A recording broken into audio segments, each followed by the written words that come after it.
Hello, everyone. Welcome to the Raw Take. I'm your host, Rob Reed. This is your review for the August 13th edition of WWE SmackDown. This was a pretty good episode. Started out. We have John Cena came out, hyping up the crowd. Mentions Roman Reigns. This brings out Roman Reigns. They have a really good opening uh, back back and forth promo. A lot of really good barbs here.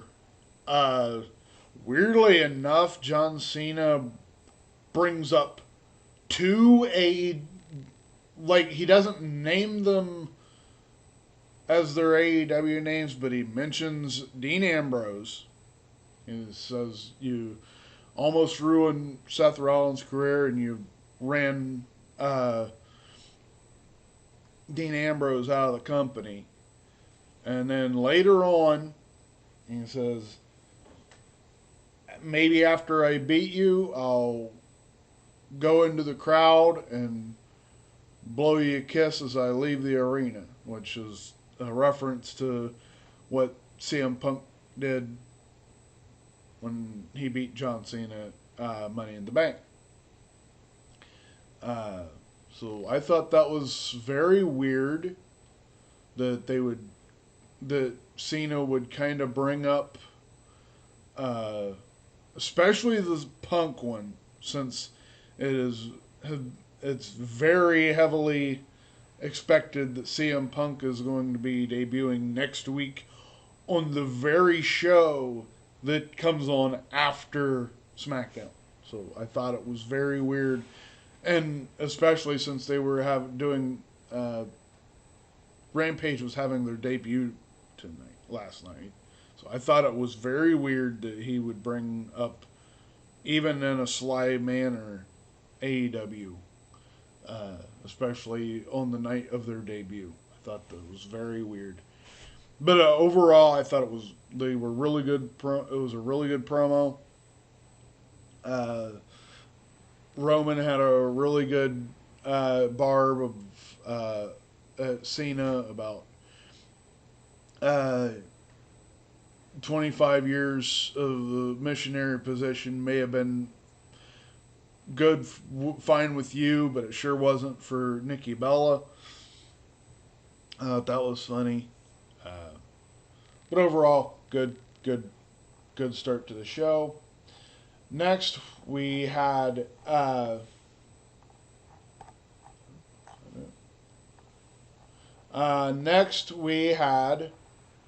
Nakamura versus Apollo Crews for the Intercontinental Championship.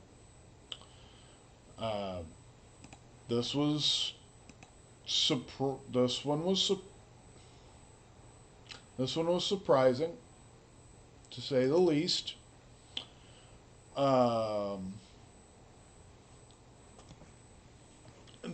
Early in the match, both Rick Boogs and Commander Aziz both got sent to the back. Because one, I think Boogs was annoying. So he's my hero. So the ref is my hero now. But really, they were both being distractions as they have been in the past. So the ref got rid of both of them, turned into a regular match, and Nakamura wins. Nakamura is your new Intercontinental Champion. I'm fine with that. They really have done absolutely nothing with Apollo Crews as the Intercontinental Champion, so putting the title on Nakamura, who's pretty hot right now, I have no problem with that. I would like for them to do some more with him.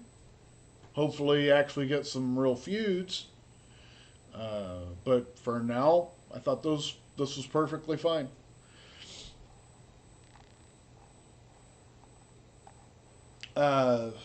Next, we get the Street Profits.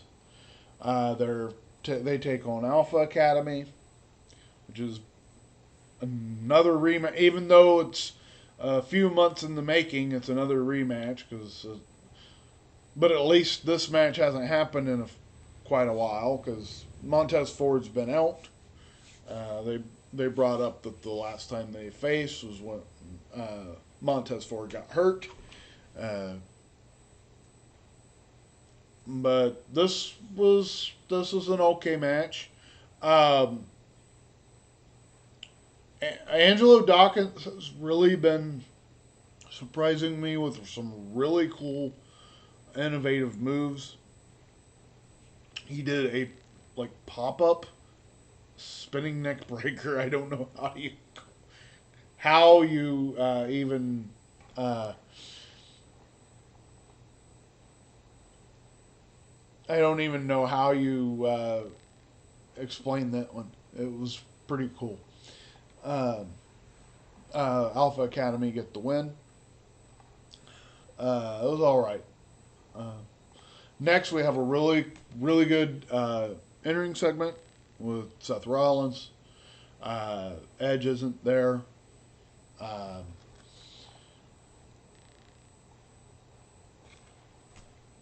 Um, really good promo from Edge. Can't.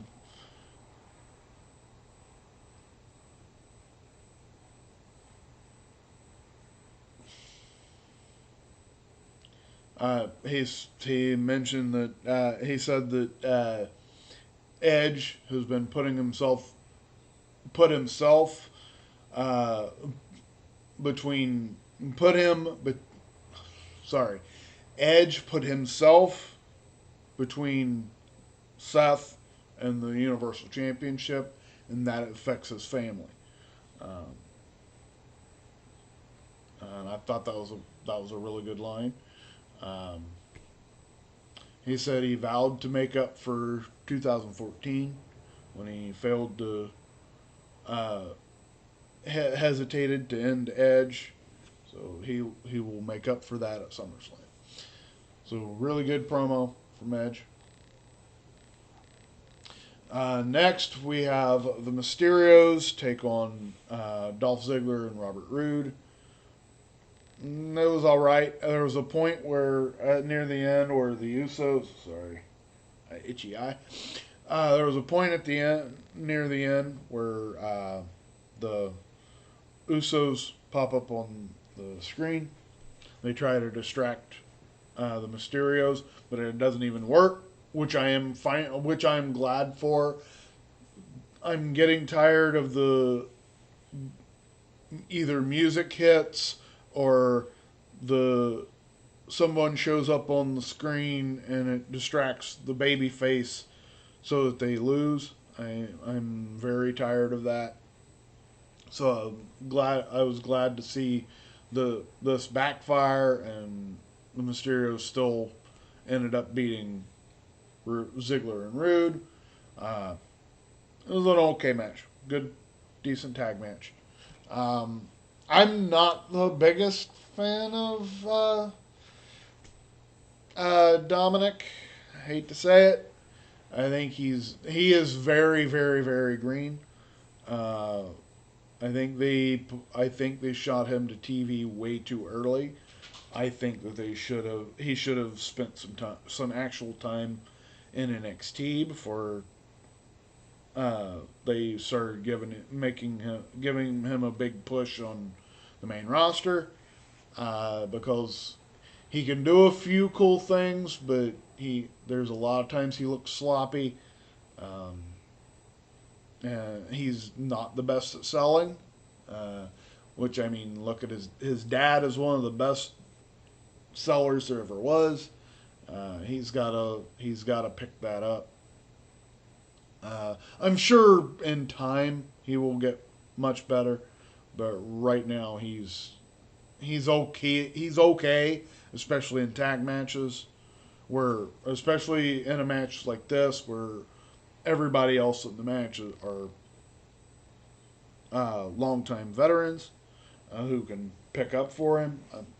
This is the best way to go, and especially as Dad can make up for his stuff.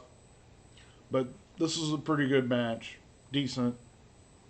And the good guys won and didn't get distracted. I was fine with that. Next, Baron Corbin comes out, and he's again begging for money. I'm on the fence of this whole thing. Uh, Baron Corbin is extremely good in this role, like really good in this role. Uh, like to the point where I'm like, okay, I see where what everybody saw in him from WWE because nothing really ever clicked with me with him. Uh, he he's a big dude. He has a cool looking finish. I like his, and I also like the deep six. I think it's a cool looking move. So it's like he has some cool moves, cool offense, but I don't know. There's always been stuff about him that I'm like, he's. But this has been easily his best work, especially on the mic. He's been extremely good. Uh, he's begging the crowd for money, and now he's asking. He's got a one of those card swiper things on his for his phone. He said he's going to ask for a minimum of $1,000. So they are. I'm glad that they're finally kind of going with. He's kind of conning people now. Because one thing I've not been fond of is them basically making fun of people who are in actual financial situations that when they ask people for money and like do at real GoFundMe stuff. Um, if there was times that this whole storyline felt more like, he's poor, which I'm not a fan of. But it's starting to sound closer like he's kind of.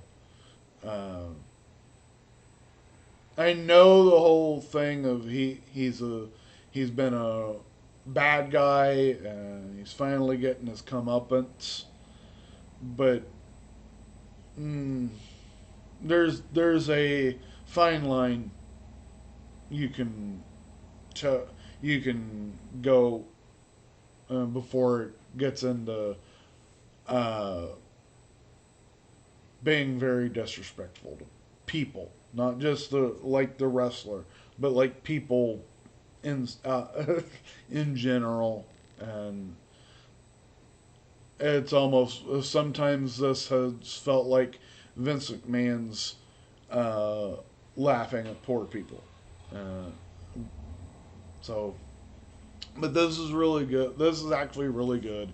He's asking for like minimum of $1,000. This brings out Kevin Owens, who he said he took pity on him a few weeks ago. Last week, uh, uh, he went on Raw this week and he was asking. He had a match with Drew. Drew took pity on him, and then he asked for $100,000. And like sometimes you need to try to help yourself. Uh, he said, "You know what? You want $1,000? Beat me in a match tonight, and if you beat me in a match, I'll give you $1,000." He said, "But if I win, you can't go begging people for money anymore." So he gets in the ring, and Corbin starts mouthing at him and hits a stunner. We go to break, come back, they have a match. It was actually a pretty lengthy match. Uh, but eventually, Kevin Owens like wins, like pins him, like doesn't do a finish. He like he countered. Uh, yeah, he got rolled up. Owens wins, and then after the match, he hit a stunner afterwards. Uh, After the commercial break, Corbin was being interviewed by someone in the back. What are you going to do now? He sees Big E coming across, and he attacks Big E, and he grabs the briefcase and runs out. Um, okay, here's a complaint. So they made a point of saying, what can he now cash in Money in the Bank? And Michael Cole's like, no, no, of course you can't. And I'm like, you mean like when John Cena? You mean like when he attacked Finn Balor to to sign a contract that wasn't his, and then John Cena signed it, and that was fine, but this isn't. Yes, both of them shouldn't be. Neither of them should be allowed. But you have to be consistent here. It's kind of stupid. So I'm guessing this is going to lead to a feud between Corbin and Big E. They better not screw this up, and Big E better keep it. So now we get to Sasha Banks and Bianca Belair have a contract signing. Uh, and like any other contract signing, there's a beatdown. Um, they initially they're like, we're not. Sonya, I liked Sonya Deville here a lot because she really like laid down the law, and she came off as like, as a badass again. Like they're finally sowing the seeds of her getting back in the ring, and they're because Bianca and Sasha are mouthing at each other. They're looking like they're going to get into a fight, and Sonya is like, "We are not doing this. Sign the contract and shut up." I thought that was really good. I liked that she like really showed authority, and like, I'll still whoop you if I need to. I thought that was really cool.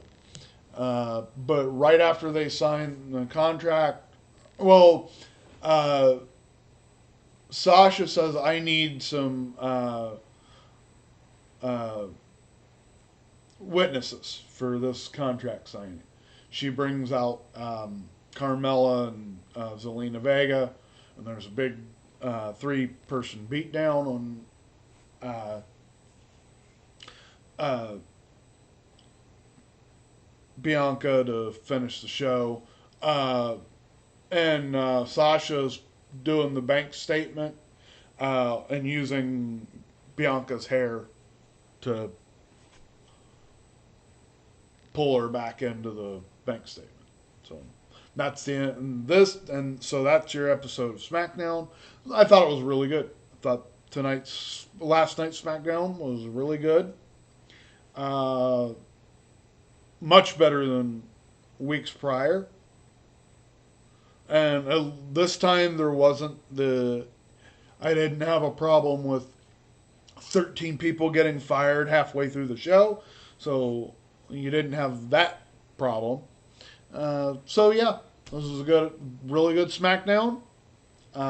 If you like this review, give a like, subscribe, comment down below.